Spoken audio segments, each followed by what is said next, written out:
કોઈના નહીં કાપી. એકાદ વ્યક્તિ મારા નામે જુગાર રમવો હશે તો બિંદાસ રહી શકે, આ બેન વાંધો નહીં આવે, આને આપો. પણ ક્યાંક ને ક્યાંક આપણને તરત જ આપણું મન, હૃદય જ્યારે બોલે ને, તમે જો આપણે બધાએ એવું કીધું છે કે આત્માનો અવાજ શાંત છે, ધીમો છે, અને એટલે મન તમને સતત ઘોંઘાટમાં વ્યસ્ત રાખે. તમે સરસ ધ્યાનમાં હો તો મન તમને એમ કે આ ધ્યાન નથી હો, તરત એ ઉછાળા માંડવા માંડે, 10 વિચાર કરવા માંડે કે ઊભો થા, મોડું થાય. તમે સરસ જ્યારે પ્રતિક્રમણમાં તમે એકાકાર થવાની સ્થિતિમાં તરત મનને એમ થાય કે હવે આ માણસને મારી જરૂર નહીં રહે, તરત 10 વિચાર આવશે, જલ્દી કરો, હવે 9:30 થઈ ગયા, પછી મોડું થશે, સવાર પછી ઉઠવાનું છે. તમને 10 વખત મન તમારો કમાન્ડ આવશે, ને એક વખત મન જાગી જાય એટલે આત્માને એમ થાય કે હવે આપણું કામ પૂરું થઈ ગયું. ધીમી ને પતલી ગલીએથી આવા થાય, અને એ અવાજ જ્યારે બંધ થતો આવે છે, થતો આવે છે, થતો આવે છે, પછી જ જગતમાં તારે બાજુ તકલીફો અને મૂંઝવણો શરૂ થાય છે. આપણે બધા માણસ છીએ. માણસ હોવું એટલે જોડાવું. તમને 2 હાથ ઈશ્વરે એટલા માટે આપ્યા છે કે કોકના લથડતા હાથ તમે પકડી શકો, કોકના ધ્રુજતા હાથને તમારી આંગળીમાં લઈ શકો. પણ આપણા બધાની અત્યારે તકલીફ એ છે કે હાથમાં આપણે વસ્તુઓ ભરવી છે, વ્યક્તિઓ નહીં. મનને આપણે ઠાસો ભરી દેવું છે પોતાની અદમ્ય ઈચ્છાઓથી. ક્યારેય આપણે મન પ્રાર્થનાઓથી ભરવાનો પ્રયત્ન જ નથી કર્યો. તમે જો આપણી પ્રાર્થના એ જાણે અજાણી આપણી ઈચ્છાઓની લિસ્ટ છે. ઓલું જોઈએ, આ જોઈએ, ઓલું કરી નાખજો, આમ ફરવા જો. ક્યારેય આપણે ત્યાં તો પ્રાર્થનાઓ કેવી સરસ થતી કે વિશ્વ માટે, વિશ્વમાં શાંતિ પથરાવો, વિશ્વનું કલ્યાણ થાવ, વ્યક્તિનું કલ્યાણ થાવ. પણ આપણે બધાને મેં કીધું એમ કે બધાનું કલ્યાણ થાય, પણ આનું તો ન જ થવું જોઈએ. એક વખત આકાશવાણી થઈ અને ઉપરવાળાએ એવું કીધું કે આજ સવારે આ શહેરમાંથી બધા જ કાલ સવારે દુઃખ વયા જશે, પણ એની શરત એ છે કે બધાએ પોતાના ઘરમાં રહેલા તમામ પ્રકારના દુઃખ છે, દુઃખ ભેગા કરવાના, કોથળામાં બાંધવાના, દરિયામાં જઈને ફેંકી આવવાના, અને ફેંકતી વખતે, વળતી વખતે તમને જે ઈચ્છાઓ હોય એ વિચારતા વિચારતા તમારા ઘરે આવવાનું. જેને જેને તમે સુખ ગણતા હોય એ દરેક વસ્તુ તમારે લાવવાની, એટલે કાલ સવારે તમે બધા સુખી. પહેલાં તો બધાએ મસ્તી કરી કે આવા કંઈ ભયડા છે, 21મી સદીમાં આવું કંઈ થતું હશે. પણ પછી હવ ધીમા ખૂણે કરવામાં શું વાંધો છે? આપણે નહોતું કોરોનામાં ગરમ પાણી પીવાથી વાંધો હું, કરવામાં શું વાંધો છે? આપણે બધાએ ટ્રાય કરી, એક હોપ સાથે બધાએ ટ્રાય કરી. હવ છાના પગલે જાણીતાને અજાણ્યાને કોથળા ભરીને આખું ગામ દરિયા કિનારે ગયું. બધાએ દુઃખ નાખી દીધા, જેટલા હતા એટલા. અને જેટલી ઈચ્છાઓ હતી વળતી વખતે બધા બોલતા આવ્યા. અને હવે આમ જુઓ તો આકાશવાણી પ્રમાણે એ ગામમાં હવે દુઃખ છે જ નહીં. જે સવાર છે સુખની છે, આનંદની છે, મજાઓની છે, ઈચ્છાઓની પૂર્તિની છે, સપનાઓના પૂર્તિની સવાર એ ગામમાં પડે છે. બારણું ખોલે છે તો નાનો બંગલામાંથી મોટો બંગલો જોતો તો અરે વાહ, એ જ મોટો બંગલો છે. પત્ની છે એ દુબળી જોતી હતી, અરે વાહ, બાજુમાં સૂતી છે, કેવી રૂપાળી થઈ ગઈ છે. ઈચ્છિત એવી જ થઈ ગઈ છે. સહેજ પડદો ખોલે છે. મર્સિડીઝ માંગી હતી, જે કલરની માંગી હતી એ જ કલરની મર્સિડીઝ આવે છે. ગાર્ડન માંગ્યું હતું, ગાર્ડન જ છે. જેવો ગાર્ડનમાં જાય એટલે બાજુવાળાને ઘર જોઈ, એટલે આનો તો મારા કરતા મોટું હાળું, બહુ કરી. એની પત્ની તુલસીને પાણી પાતી હતી, એટલે આ તો આપણે પત્ની કરતા હારી થઈ ગઈ, બહુ કરી. મેં તો 2 ગાડી, આણે તો 4 ગાડી હાળાએ માગી હતી, ભારે કરી. અને જેને 4 ગાડી હતી એને બાજુવાળામાં છે, આણે હેલિકોપ્ટર માગ્યું, બહુ કરી. આખું ગામ જે સુખી હતું એ બીજી જ સેકન્ડે દુઃખી થઈ ગયું. ક્યાંક ને ક્યાંક આપણે બધા જ્યારે ઘરની બહાર નીકળીએ છીએ ને ત્યારે આમ આપણને એવું લાગે છે કે આપણે આવતીકાલ ઘડવા માટે, સુખી થવા માટે જઈએ છીએ, પણ ક્યાંક ને ક્યાંક વળતી વખતે દુઃખ ક્યાંકથી ગોતીને ઘરે પાછા ફરીએ છીએ. માનવતા સાથેની મૈત્રીની પહેલી વિસાતી છે કે તમે રાજી રહ્યો તમારાથી તો 10 જણને રાજી કરી શકશો. તમને દુઃખમાંથી બહાર નીકળતા આવડતું હશે તો 4 જણાને ખભે હાથ મૂકીને કહી શકશો કે દોસ્ત આને દુઃખ કહેવાય જ નહીં. સાદો એક નિયમ જો મને કેવો હોય ને તો મેં તો આ જીવનમાં અપનાવેલો છે કે રાત્રે સૂતી વખતે તમે ઘસઘસાટ સુવાનું તમારી પાસે એક કારણ હોવું જોઈએ. તમે ઘસઘસાટ તમને ઊંઘ આવે તો થાકના હિસાબે નહીં, પણ એ કામના સંતોષથી તમને ઊંઘ આવી જોઈએ કે આજે એક માણસને મેં હસતો કર્યો, આજે એક માણસના દુઃખને મેં દૂર કરી, આજે એક માણસની તકલીફના મૂંઝારાને મેં ઓછો કર્યો, કાંઈ નહીં તો એક માણસને મેં પલોઠી બેસીને એના દુઃખ સાંભળ્યા. અને સવારે ઉઠવાનું તમારી પાસે એક કારણ હોવું જોઈએ, જે કારણ કોઈકને પ્રેમ કરવા માટેનું હોવું જોઈએ. આ પૃથ્વી પર કેટલી બધી વ્યાખ્યાઓ સુખની થઈ છે. એમાં મને બહુ ગમતી વ્યાખ્યા એ છે કે તમારી પાસે એક વ્યક્તિ હોય કે જે તમે એને પ્રેમ કરી શકો. પછી વ્યક્તિ હોય, કામ હોય, વિચાર હોય, વાતાવરણ હોય કે જે હોય. બીજું કે તમારી પાસે કરવા માટેનો એક હોપ હોય, જેની માટે તમને જાગવું ગમે, ટુ હોપ. અને હોપ કઈ? મને આવતીકાલ મોટો બંગલો થાય એનો નહીં, મારી આજુબાજુના લોકોને હું સુખી કરી શકું. અત્યારે ધારો કે મને કોઈ પૂછે અડધી રાત્રે પોઈન્ટ બ્લેન્ક પ્રશ્ન કે નિહાલબેન અંતિમ ઈચ્છા કઈ, તો હું ધડ દઈને કહું કે ભાઈ મારા છોકરાઓ મંદબુદ્ધિના દીકરા દીકરીઓ છે, એની હોસ્ટેલ થઈ જાય, એનું ઘર થઈ જાય. હું જ્યાં જાઉં અને લોકો મારાથી રાજી થાય તો હું બે હાથ જોડીને કહું કે તમારી પ્રાર્થનામાં એક વખત એ પ્રાર્થના યાદ કરજો. કારણ કે તમને બધાને સાચું કહું ને તો દુઃખની ખબર જ નથી. ક્યારેય કોઈ મંદબુદ્ધિ દીકરાની માને જઈને પૂછ્યું છે, સાહેબ આપણને આપણો ઠોઠ દીકરોય નથી ગમતો, આપણો પોતાનો હોય ને તોય આપણને બધાને ફર્સ્ટ નંબર ગોલ્ડ મેડાલિસ્ટ દીકરો જોઈએ છે. જેની માનો 21, 22, 23 વર્ષનો જુવાન દીકરો પોતાની પથારીમાં લેટ્રિન કરી જતો હોય, મોટો ન થઈ શકતો હોય, એ માને પૂછજો કે કોને દુઃખ કહેવાય. ક્યારેક જાઓ તો ક્યારેક કોક આવી મંદબુદ્ધિ દીકરીની બાજુમાં એની માને પૂછજો કે કેવી તરફડિયા મારતી હોય છે જ્યારે ઘરની બહાર નીકળે છે, કોના ભરોસે મૂકીને જવાની દીકરીને. જે બોલી ન શકે, જે ચાલી ન શકે, જે ખાઈ ન શકે, જે પી ન શકે, જે સમજી ન શકે, જે કરી અનુભવી ન શકે, પણ તોય તમારી આંખની પીડા વાંચી શકે. મારા છોકરાઓને કાંઈ નથી આવડતું, તમે એને એમ કહો કે આને લાલ કલર કહેવાય તો એ લાલને કાળો કલર કહે, પણ તમારી આંખમાં આંસુ હોય તેને લૂછતા આવડે છે. તમે મૂંઝારામાં હો તો તમને પાણી આપી શકે છે, ને એટલી ખબર પડે કે કોઈક માણસ રડતું હોય ને તેને પાણી અપાય. આપણી જેમ નહીં ઠોહા મારીને કહે કે જો રોવે. અને 3 જણાને કહે તમને ખબર છે કાલે અહીંયા આવ્યા હતા દેરાસરમાં રોતા હતા, કંઈક થયું હશે ઘરે.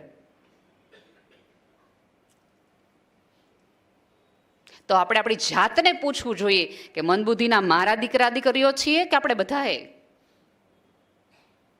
ઈશ્વરની નજીક આપણે બધા છીએ કે એ બધાએ? સાહેબ, કોકની અંધકારમાં સાથે ચાલવું એ બહુ મોટી વાત કોઈ નહીં, અજવાસમાં ઉજાળામાં સાથે ચાલવું એ બહુ મોટી વાત નથી, પણ કોકના અંધકારમાં એની બાજુમાં હાથ પકડીને એને એટલી ધરપત આપવી કે દોસ્ત આ મૂંઝારામાં તારી સાથે છું. કોકની ભરતી હોય ત્યારે તો જલસો ને હિસ્સો બધાના ઘરે હોય, પણ કોકની ઓટમાં એની બાજુમાં જઈને પડખે ઊભું રહેવું ને એમાં તમા છે. બધાને જ્યારે પૈસો હોય, લેરી લાલા હોય ત્યારે તો ક્યાં વાંધો જ છે, પણ જેના ઘરે ખોટ આવી હોય ત્યારે કોક દી ઢાંકવા માટેનો પ્રયત્ન કર્યો હોય ને તો ઉપરવાળો તમારું કોક દી ઢાંકે ને તો તમને માનવતા સાથે મૈત્રી સમજાણી. અને સાહેબ, જે માણસને માનવતા સાથે મૈત્રી ન સમજાણી હોય એને ઈશ્વર સાથે શું સંબંધ સમજાવવાનો દોસ્ત? તમારી આજુબાજુ હાથ પગ ચાલતા માણસની પીડા તમે ન વાંચી શકતા હો. મને તો એમ થાય કે આંખની પીડાનો, આંખની વિવશતા તમે ન વાંચી શકો, કપાળ પરની કરચલીઓનું દુઃખ ન વાંચી શકો, તો તમને આંખો ઈશ્વરે આપી જ નથી કદાચ. કોઈ માણસને કહેવું પડે. એક બહુ સરસ મેં કથા વાંચી હતી કે જાપાનની કદાચ તો છે કે એક ભાઈ બહુ ટ્રાફિકવાળા એરિયામાંથી પસાર થઈ ગયા, તેને ઓફિસ જવા માટે બહુ મોડા હતા, બહુ જ મોડા હતા. અને એની આગળનું એક વાહન ચાલે જ નહીં, ધીમું ચાલે. એટલે ભાઈ એટલા બધા હોર્ન મારે, અને આમ મગજમાં એવું થયું કે ઉતરીને ભાઈને એક લાફો મારી દેવો છે. પછી એને સાઈડમાં એક સિમ્બોલ આપણે બધા રાખીએ ને કે અમે આ છીએ ને અમે આ છીએ, કે એવું સિમ્બોલમાં એવું લખ્યું હતું કે ભાઈ હું વિકલાંગ છું એટલે થોડીક ધીમે હું ચલાવીશ, શાંતિ જાળવજો. એટલે ઓલા ભાઈને દુઃખ થયું, ગિલ્ટ થયું, એમ કરે રે યાર, આ માણસ ચાલી નથી શકતો, એ ગાડી ચલાવવાનો જો પ્રયત્ન કરતો હોય તો મારે થોડીક શાંતિને ધીરજ રાખવી જોઈએ. સ્ટીકર લગાડેલું હતું એટલા માટે. તો શું સાહેબ આપણે આપણી આ દરેક જગ્યાએ સ્ટીકર લગાડવાના દુઃખના? કપાળે સ્ટીકર લગાડીને લખવાનું કે મારી પત્ની ગુજરી ગઈ છે એટલે મને મજા નથી આવતી જીવવાની. કપાળ ઉપર સ્ટીકર લગાડવાનું કે મારા દીકરા હારે મારે બનતું નથી એટલે મને મૂંઝારો થાય છે. કપાળ ઉપર સ્ટીકર લગાડવાનું દીકરાની બહુ વારે માથા કૂટાલે છે એટલે વહેલી અહીંયા આવી ગઈ છે. કપાળ ઉપર સ્ટીકર લગાડવાનું 3 લોન હાલે છે ને હપ્તો કેમ ત્રીજો ભરો એની તકલીફને મૂંઝવણમાં અત્યારે છું. કપાળ ઉપર સ્ટીકર લગાડવાના કે પતિ હમણાં 4 દિવસથી વાત નથી કરી રહ્યો, કોઈ ચોક્કસ કોઈક મૂંઝવણમાં છે. પણ મેં અનેકવાર કીધું છે, ફરીવાર હું કહીશ કે ભાઈ તમે જુઓ કે આ તમે 42, 40, 35 ના થાવ ને એટલે આપણને 2 તાળા આવે. 2 તાળા એટલે નજીકના વાંચવાના ચશ્મા, સાદી ભાષામાં કહીએ તો. એ તમને કુદરત એક બેલ મારે છે કે હવે નજીકનું વાંચવાનું શરૂ કરો, દૂરનું રહેવા દો. યુટર્ન છે આ. નજીકના અક્ષરો નહીં, નજીકની આંખો, નજીકની કરચલીઓ, નજીકની તકલીફો, નજીકના સંબંધોને વાંચી લ્યો. આ બાજુમાં ને પડખે હશે તો હવે જર્ની જશે, દૂરનું કોઈ કામ નહીં લાગે. પણ આપણે બધા સંવેદનાની દ્રષ્ટિએ પણ દેવાળિયા થઈ ગયા છે, એની આપણને કોઈને ખાસ ચિંતા નથી. બેંકવાળો EMI માગે ને એમ ક્યારેક સંબંધોએ જો EMI બનાવવાની શરૂ કરીને તો ખબર પડશે કે કેટલી વિહેહો થતી હોય છે. આ જગતમાં એકબીજા સાથે જોડાઈને રહેવાની જ મજા છે, પણ આપણને સૌથી વધુ તોડવામાં મજા આવતી આપણનામાં એક વિશિષ્ટ પ્રકારની કોઈક આમ કહેવાય કે છેલ્લે ઓલો એક રાક્ષસી વૃત્તિ પણ એક માણસમાં છુપાયેલી હોય. એવી કથા પણ છે કે ભાઈ એક દરેક માણસની અંદર એક દેવ પણ હોય ને એક દાનવ પડે, સમય અને સંજોગ પ્રમાણે બહાર આવતો રહે. અને ક્યારેક તમારા સંસ્કારના અનુરૂપ એ બહાર આવે, ક્યારેક અંધકારમાં બહાર આવે, ક્યારેક દિવસમાં બહાર આવે, ક્યારેક સંબંધમાં બહાર આવે. તમે જુઓ, તમે ગમે એવા સારા ને એવા દેખાતીની સરસ મજાની હોય, પાછળથી ધડાક દઈને ધક્કો મોડે ને ત્યારે તમને ખબર પડે કે આ માણસ હમણાં ખબર પડશે કેવો છે. એના મોઢામાંથી નીકળેલા અપશબ્દો પરથી તમે કહી શકો કે કેટલા વ્યક્તિ સંસ્કારની વાત કરી રહ્યો છે, કેટલા લેયર્સ એને ચડાવ્યા છે. સાહેબ, સાદી રીતે જો હું કહું તો મેં જેમ કીધું એમ કેમ આપણને તકલીફો અને મૂંઝવણો દેખાતી નથી. અને કાંઈ નહીં તો હું કોઈની જર્નીમાં સાથે ન ચાલી શકું, કોઈની યાત્રામાં હું સહભાગી ન થઈ શકું, કોઈની યાત્રાનો સામાન ઉપાડી ન શકું, કોઈની યાત્રામાં એને સાથે ચાલીને ત્યાં સુધી મૂકીએ ન આવી શકું, એટલું ન કરી શકું. પણ હું માણસ તરીકે એટલું તો કરી શકું કે યાત્રામાં જતી વ્યક્તિને થેપલા શાક કરી દઉં અને શુભેચ્છા તો આપી શકું ને, કે આટલું મને આવડે છે તારી યાત્રામાં જતા, આટલાની જરૂર પડશે, તને 3 ટંકનું ભાથું આપવાની આપણી ક્ષમતા અને યાત્રા છે. પણ આપણે એક લેયર્સ છે એ બધું આ કરે, થેપલા આપવાનું, સૂકી ભાજી આપવાનું, યાત્રાને છાત્રાને. તો આપણે બધા શું કહી, સારું કામ કરે છે. તમે કહેતા હોય તો ટ્વિટર ઉપર મૂકી દે, ફેસબુક ઉપર મૂકી દે, તમે કેવું સારું કામ કરો છો. સાથ આપવામાં ક્યાંક આપણે ધીમા પાછા પડતા જઈએ છીએ. આપણને એ આવડવામાં તમે જુઓ, એક બીજી તકલીફ આપણે બધાને એક એવી આપણા સૌના ઉછેરની થઈ ગઈ કે આપણને બધાને એવું કીધું કે એકબીજા સાથે દુઃખ વહેંચવાનું, એકબીજા સાથે દુઃખ વહેંચવાનું. એટલે કોકને ત્યાં દુઃખના સમાચાર આવે ને એટલે સારી વાત છે કે આપણે બધા પહોંચી જઈએ, કે કોઈકને ત્યાં મૃત્યુ થઈ ગયું છે તો આપણે જવું જોઈએ. પણ કોકને ત્યાં સુખના સારા સમાચાર આવે ને આપણે મોઢા ટળાવવા જ માંડે આપણા બધાને, ખાસ આપણે રાજી ન થઈએ. આપણે કોઈક મોટો બંગલોનું વાસ્તુ લે, મોટા ફ્લેટનું વાસ્તુ લે તો આપણને બહુ ખાસ આનંદ ન થાય. સામેવાળો માણસ બિચારો ઉત્સાહથી કહેતો હોય, કારણ કે એને કેટલી વિહે હો કરીને મોટો ફ્લેટ એક રૂમ વધાર્યો હોય. એમ કે આવવાનું છે જમવા, હું ક્યાં બહારનું જમું છું, એટલે એમ કે પણ તમે આવશો તો મને ગમશે. પણ આ એટલું મોડું હોય ને એટલે પછી હું ત્યાંથી આવીને એટલે પણ અમારી શુભેચ્છા જ છે, અમારી શુભેચ્છા જ છે. એ મોટા ફ્લેટમાંથી નાના ફ્લેટમાં આવી ગયું ને તમને ખબર પડી હોય કે ક્યાંક દેવામાં આવી ગયું છે એટલે એને નાનું થાય તો આપણે ફોન કરીને પૂછીએ, કેમ ભાઈ કંઈ કામકાજ હોય તો કહેજો, આવું તો થયા રાખે, કાલ સવારે બીજો મોટો ફ્લેટ થઈ જશે.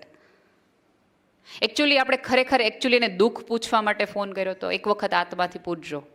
ક્યાંક આપણને એમ થયું કે હાશ અહમ ભાંગ્યો. આ જગતની હવે પ્રકૃતિ એવું છે કે તૂટતું વિખેરાતું બધાને જોવું ગમે. કશું ઉગતું હોય ને તો આપણને ખાસ આનંદ ન આવે. 10 જણા બાંધતા હોય ને તો આપણે 3 જણાને એમ કે જ્યાં જોવા જેવું છે. બે વ્યક્તિ પ્રેમ કરતા હોય તો આપણને કંઈ ખાસ બહુ એવું આનંદ ન થાય. કોઈનું લગ્ન જીવન સરસ ચાલતું હોય તો આપણને કંઈ બહુ ખાસ એવું ન થાય, તો આપણને બોરિંગ લાગે. એ કથા જેવું નહીં, બ્રેકિંગ ન્યૂઝનો મામલો જ નથી લાગતો. પણ કોકના ઘરે કોઈક વ્યક્તિ પ્રસંગોપાત કંઈક છૂટાછેડાના કેસ થયા હોય તો આપણને તરત એમ થાય, 3 જણાને આપણે ફોન કરીને કહીએ એનું તૂટવામાં છો, એનું તૂટવામાં છો. પણ કોઈકનું લગ્ન જીવન સરસ 51 વર્ષ સુંદર રીતે ચાલ્યું હોય તો આપણને એમ થાય કે કાંઈ આપણી માટે કથાની વાક્યની આપણને તમા નથી. એટલા બધા આપણે સાધનોથી, વ્યવસ્થાઓથી હેબિચ્યુએટ થઈ ગયેલા છે. આમ જુઓ તો આપણે બધા એક જુદી લેયર્સમાં સૂતેલા થઈ ગયા છે. આ ધર્મની આખી સભાઓ શું કામ થતી હોય છે? ક્યાંક ને ક્યાંક આપણે જાગેલા તો બધા હોઈએ જ છીએ. આંખ ક્યાં કોની ખુલ્લી નથી હોતી. આપણે રાત્રે સૂઈએ ત્યારે આપણું મન તો જાગતું હોય છે જુદી રીતે, પણ જાગવાની અંદરથી જરૂર છે. તમને અહીંયા બધા વ્યાખ્યાનો હશે, એમાં ક્યાંક કીધું જ હશે કે અંદરથી હવે તમે આત્મજ્ઞાન પ્રાપ્ત કરો. તો આત્મજ્ઞાન શું છે? આ તો છે કે એક્સરેમાં ઘસારાઓ હાડકાના આવે, પણ સંબંધોના થયા હોય એ ક્યાં લેવા જવાના? એ થોડા આવવાના જ. એ તો મારે ને તમારે પાસે બેસીને જોવા જ પડે, ઊભા રાખીને કહેવું પડે કાંઈ છે તકલીફ? સાદી એકદમ સાદી વાત કે આજે એક એવો નિયમ, હું તો બહુ મોટા કામોમાં ક્યારેય માનતી નથી. નાના કામોથી, એક ખંડથી, મેં કીધું એમ કે એક મારું ફળિયું સાફ કરવાથી જ શરૂઆત કરવાની. 10 વ્યક્તિઓનું ન કરી શકું, એક વ્યક્તિની જવાબદારી સુખી કરવાની આપણે લેવી. એ સૌથી પહેલાં આપણા આજુબાજુવાળાથી શરૂઆત કરવી જોઈએ, પોતાના સગાવાલાઓથી શરૂઆત કરવી જોઈએ. આપણે ત્યાં અત્યારે એક એવી જુદી પરંપરાઓ છે કે પાણીના પરબ આપણે ક્યાં ને ક્યાંય બનાવીએ, ક્યાં ને ક્યાંય. અને આપણે ત્યાં ભર તડકે કોક પાર્સલ દેવા આવ્યું એ છોકરાને આપણે પૂછીએ ને એક છાશ પીવી જ.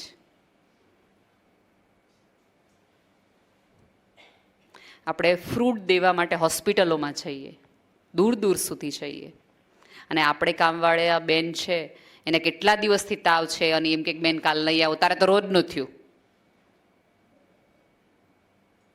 બહુ નાની વાતો છે, કાંઈ આ મોટી વાતો જ નથી.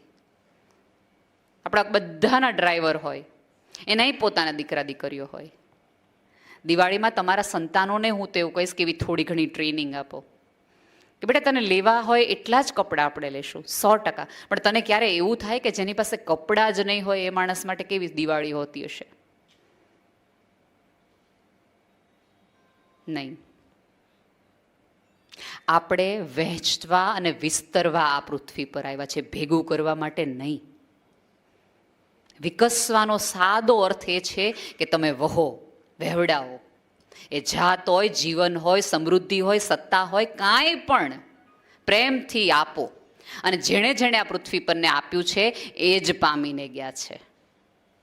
જે કશું નથી રાખતો ને એને આપણે સ્વામી કહીએ છીએ. કાંઈ જ નથી રાખતા એમને. અને આપણી પાસે બધું છે તોય આપણને કહો કેમ કે આને તો સ્વામી નથી જ કહેવું, આને તો પોતાનું નથી જ કહેવું. જ્યાં સુધી તમારી સત્તા, સંપત્તિ તમારે કોઈને ફીલ કરાવડાવવી પડે ને ત્યાંથી તો તમે છો જ નહીં.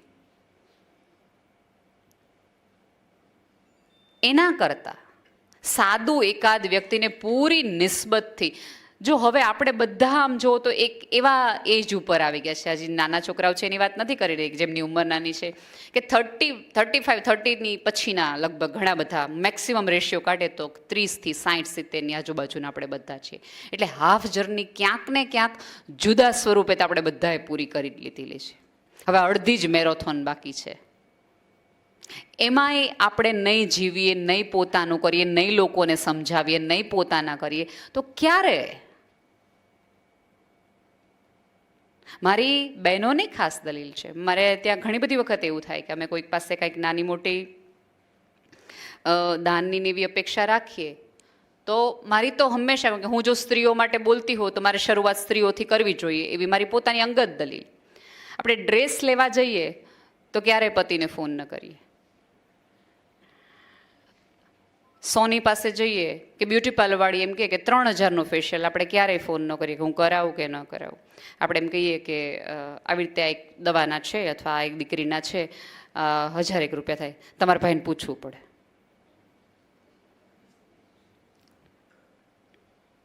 અને ભાઈઓ એક બિચારા ક્યારેય એવું નથી કીધું કે હું ભરે તમે ઘરે પૂછી ના આવું. એ બાબતે એ લોકો ઘણા સ્વતંત્ર છે. અને આપણે સ્વતંત્રતાને ડિમાર્કેટ કરી કે અહીંયા આપણે કહેવાય અને અહીંયા નહીં કેવડાવવાનું. વર્ષના તમે 24 ડ્રેસ લ્યો છો, 24માંથી એક જ ડ્રેસ ઓછો કરો અને તમારો ડ્રેસ તમારા કામવાળાથી લઈને આજુબાજુના કેટલા બધા કામવાળા થાલો જવા દો, પણ તમારી પરિવારની એકાદ વ્યક્તિ હશે કે જે તમારા કરતાં થોડી ઓછી સમૃદ્ધ હશે અને તમારો ડ્રેસ જોઈને સૌથી વધુ એમ થતું હશે કે આવો ડ્રેસ મને ક્યારે પહેરવા મળશે. ટ્રસ્ટ મી, એવો ડ્રેસ જ્યારે તમે એમને પહેરાવ્યો હશે ને ત્યારે એ જોઈને તમને સૌથી વધુ આનંદ થશે જેટલો મોંઘો ડ્રેસનો આનંદ તમને કોઈ દિવસ નહીં થાય. કારણ કે એ આંખમાં તમે એક અહોભાવ અને પરિતૃપ્તિ જોઈ શકશો. અને આપણે તો ગમે એટલો મોંઘો પહેર્યો પછી આવવાના છીએ અને પાછા જતી વખતે એક અફસોસ લઈને જ જાય ઓલીનો વધુ સારો હતો. એના બદલે ત્યારે તમારી નજર તમારા ડ્રેસ ઉપર નહીં, જેને આપ્યો છે ને ક્યાંક એની નજરમાં કે એને મજા આવ્યો ને, એને ગમ્યો ને, એને મજા નહીં લાગે છે ને, રૂડી લાગે જ ને. સાહેબ, કોકને શણગારવાથી જીવનમાં જે આનંદ આવે ને, એટલે તો કુદરતે બધું આ પૃથ્વીને આટલી કલરફુલ બનાવી, એને આનંદ આવતો હશે. પાનખરમાં જુદા રંગો, વસંતમાં જુદા રંગો, શિયાળાના જુદા રંગો, ઉનાળાના જુદા રંગો. એને જો આટલું દઈને મજા આવતી હોય અને ઉપરવાળા આપણે એવું કહીએ ને કે બધી જગ્યાએ ઈશ્વર ન પહોંચે એટલે માં બનાવે.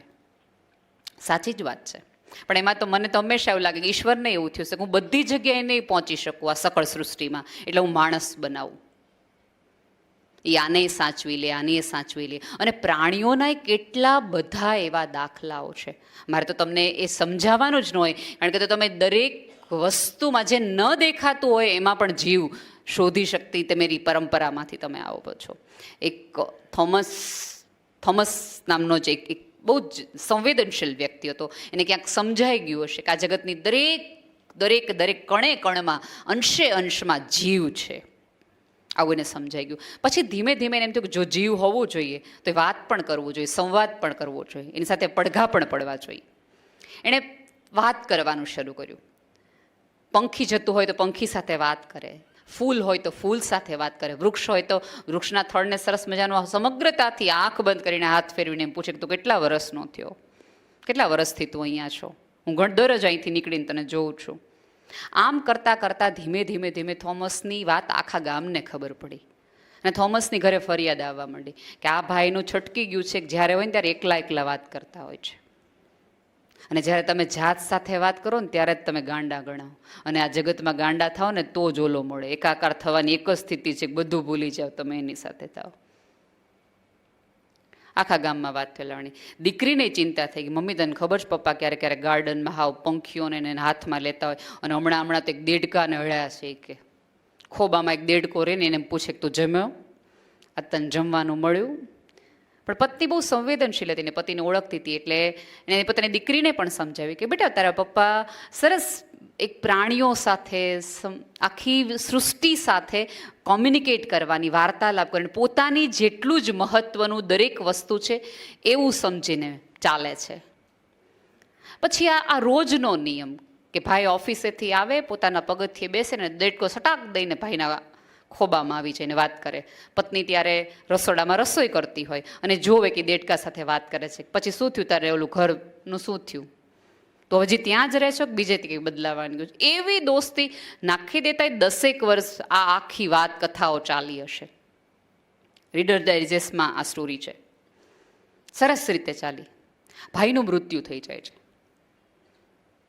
કથા અહીંયા પૂરી થઈ જાય છે.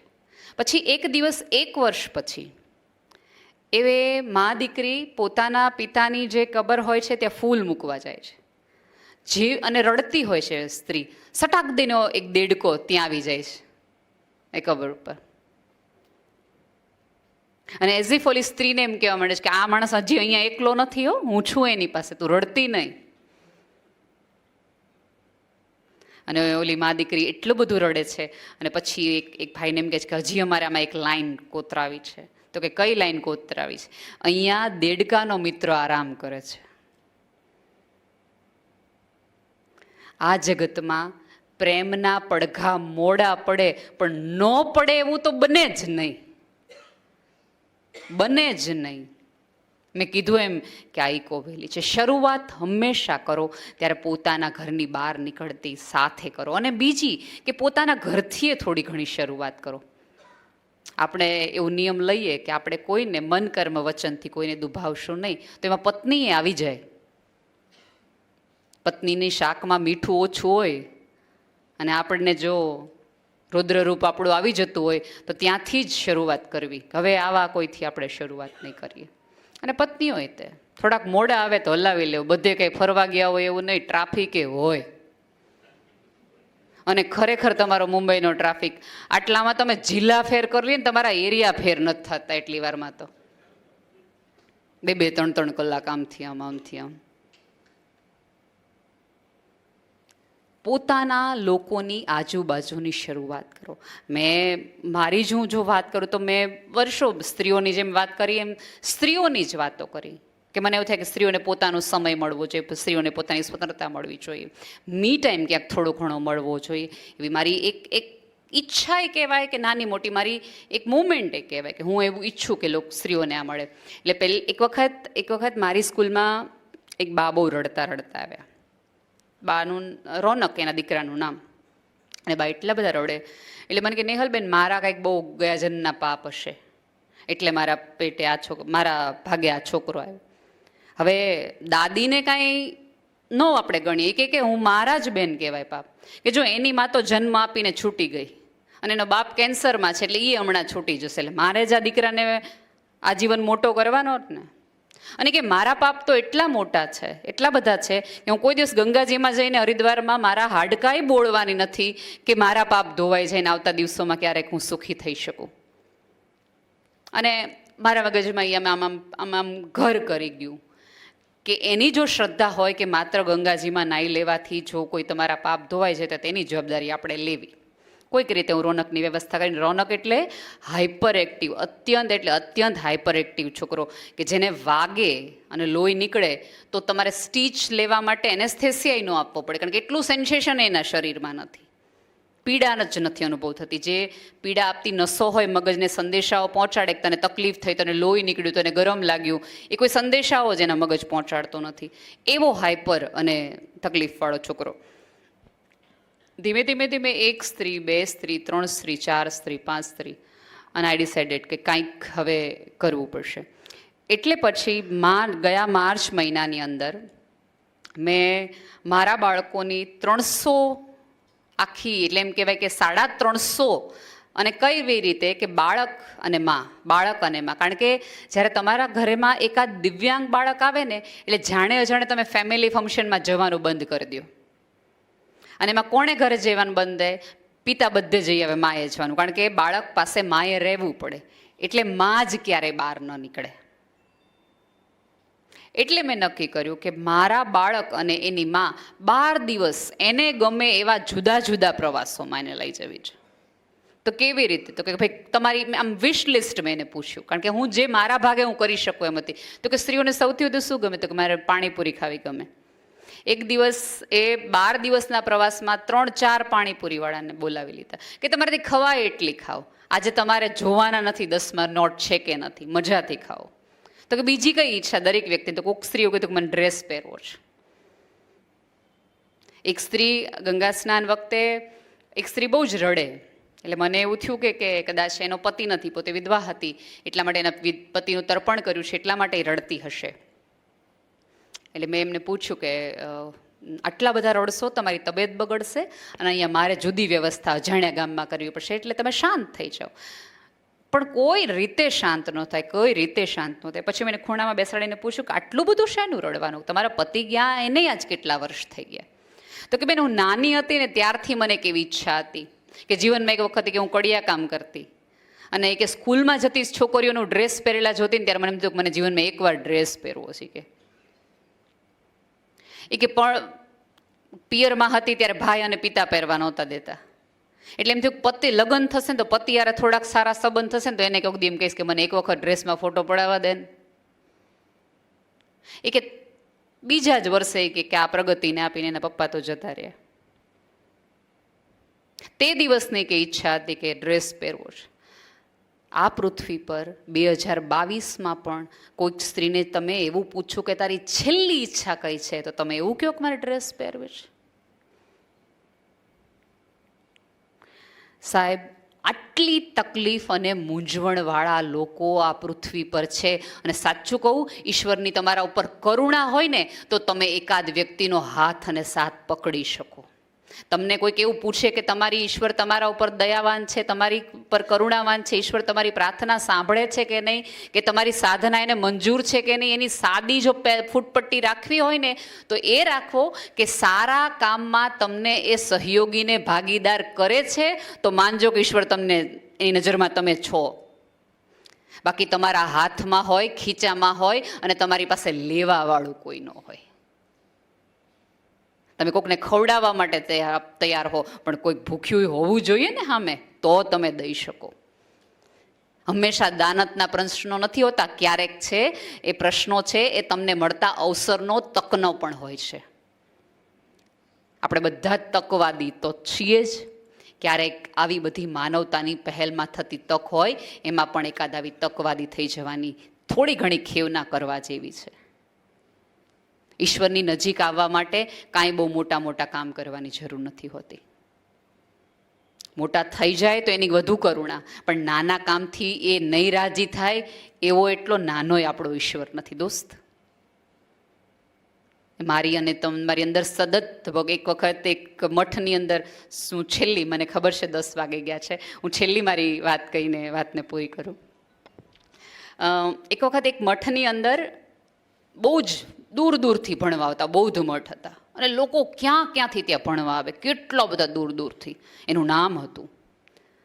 લોકોને એને કહેવું પડે, એનો આચાર્ય છે બહાર ઊભો રહે, એમ કે તમારા દીકરાનું આવતા વર્ષે એડમિશન આપીશ, અત્યારે તો આપી શકાય એમ જ નથી, એટલું બધું ફૂલ છે. સડનલી 4-5 વર્ષ થયા, ધીમે ધીમે ધીમે સંખ્યા ઘટવા માંડી એટલે એટલી ઘટવા માંડી કે બૌદ્ધ મઠ છે બંધ કરી દેવો પડે એટલી હદે એ બંધ કરવા પડની સ્થિતિમાં આવી ગઈ. એટલે એક મોટા બૌદ્ધાચાર્ય છે એને થોડી ચિંતા થઈ કે એક સમયમાં ધમધમતી આ પાઠશાળા અને આ બૌદ્ધ પીઠ હતી, આજે કોઈ અહીંયા આવવા તૈયાર નથી, અહીંયા પોતાના સંતાનને મૂકવા તૈયાર નથી, એવું તો શું થઈ ગયું?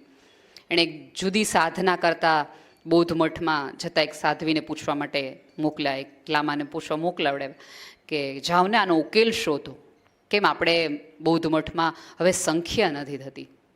એટલે ઓલા બૌદ્ધ મઠના જે બીજા લામા હતા એણે એવું કીધું કે તમારા બધાથી એક પાપ થઈ ગયું છે, કે તમારી અંદર જ, તમારા બૌદ્ધ મઠની અંદર જ એક મસીહા છે જેનું તમારાથી બહુ ભયાનક રીતે અપમાન થઈ ગયું છે અને એના કારણે કે તમારે ત્યાં સંખ્યા નથી થતી અને તમારી જે પ્રસિદ્ધિ હતી, સિદ્ધિ હતી, નામના હતી એ હવે ઘટી રહી છે. ઓલો તો મારતે ઘોડે પાછો આવ્યો કે મહારાજ તમને ખબર છે કે આપણા આખા પ્રાંગણમાં તે કોક મસીહા છે કે, અને એનું અપમાન આપણા બધાથી થઈ ગયું છે અને એટલા માટે કે આપણા બધાની નામના વહી ગઈ છે ને આપણે ત્યાં આપણું પતન થવાનું શરૂઆત થઈ ગયું છે. ભારે કરી એટલે બહુ જ મોટા લાંબા હતા, એને ઊંઘ ન આવી. સવારે ઉઠીને જોયું તો કોઈ માળીએ કચરો નહોતો વાળે. છટાક દીને માળીને બોલાવ્યો, કેમ મેં રાડો પાડી? અને તરત કદાચ આ મસીહા હશે તો એ કે નહીં, બહુ પ્રેમથી શાંતિથી કીધું કે સરસ રીતે વાળી નાખજો ભાઈ. થોડા આગળ ગયા, ચા હાવ ઠરી ગયેલી હતી. એમ પહેલાં તેમ થયું ચાની કેટલીનો ઘા કરી નાખું, જેમ એ પહેલાં કરતા હતા એમ. કેટલી હાથમાંય લઈ લીધી. તરત પાછો ઓલો વિચાર આવ્યો, કદાચ આ ચા બનાવવાળો મસીહા હશે ને એનું જો આ લાગી જશે ને કે એક કરતાં બીજી થશે તો. પોતે રસોડામાં ગયા અને કેટલી આપીને એમ કીધું કે આ ચા સાવ ઠરી ગઈ છે, બીજી ગરમ કરો તો છોકરાઓ હમણાં આવે તેને વાંધો ન આવે, ઠંડી બહુ છે. એ ક્લાસમાં ગયા, છોકરાઓ આવી ગયા હતા, હજી ગુરુજી નહોતા આવ્યા. એટલે એમ થયું કે હમણાં ગુરુજી આવે એટલે સસ્પેન્ડ જ કરી દેવા છે, કહી જ દેવું કાલથી આવતા જ નહીં તમે. આવી સાધના હોય. અને આમ ઊભા રહી ગયા. દાદરા ઉપરથી ઓલા જે ગુરુજીએ જેનો ક્લાસ હતો એ આવ્યા. હજી બોલવા જાય ત્યાં તરત પાછું અંદરથી બ્લિંક થયું કે મસીહા હશે તો એક કરતાં બીજી થાય, આ રહેવા દો એ કે. ધીમે ધીમે ધીમે ધીમે દરેક વ્યક્તિ એકબીજા સાથે એવા ડરથી વર્તન કરવા માંડ્યું કે આ મસીહા હશે તો, આની અંદર હશે તો, ઓલાની અંદર હશે તો, આના અંદર હશે. 1.5-2 મહિના પછી ઓલા લામા જેણે આ સૂચના આપી હતી પાછા આવ્યા. એ કે હવે કેવું લાગે છે? એ કે હવે તો એટલું સુંદર લાગે છે, બધાને અહીંયા રહેવાની મજા આવે છે. ગામમાંથી નીચે લોકો આવીને અહીંયા